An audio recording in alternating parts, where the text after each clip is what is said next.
Flight 25, pass line is CRJ.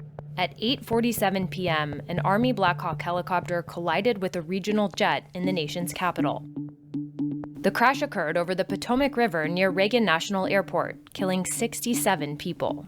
It's one of the most restricted airspaces in the country. But this particular area has long worried pilots, so here's everything we know about why that area is so precarious. The 33-mile radius around Washington, D.C. is considered a special flight rules area. Pilots have to have advanced clearance from the FAA to fly here, and aircraft must have altitude encoding transponders, among other things. Within that, there's a 17-mile flight-restricted zone around Reagan Airport, with even stricter rules. And then there are prohibited areas around the White House, National Mall, and the Vice President's residence. But even with the restrictions, it's still one of the most congested airspaces in the country, with civilian, military, police, and other government aircraft constantly operating. To help manage this, DC has designated helicopter corridors, as well as altitude restrictions to keep everyone safe. So what happened during the crash? Flight data shows the Black Hawk helicopter flying south down a helicopter corridor over the Potomac River. Military officials say the pilots were experienced and were conducting an annual night training mission known as a check ride.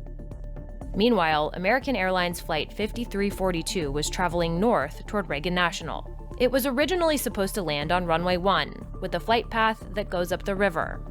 But at approximately 8:42 p.m., minutes before landing, the jet was told to use a different, shorter runway. Check runway 33.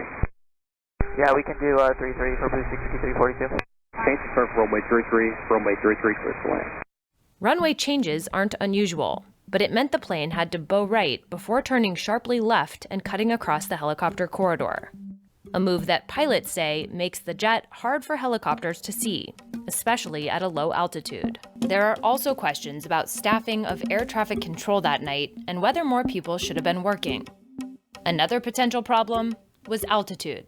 Helicopters are supposed to fly below 200 feet in this part of the corridor, but flight data shows the helicopter may have risen above 300 feet as the airplane was descending from 400 feet. During a press briefing, Defense Secretary Pete Hegseth said this. There was some sort of an elevation issue that we have immediately begun investigating at the DoD and Army level.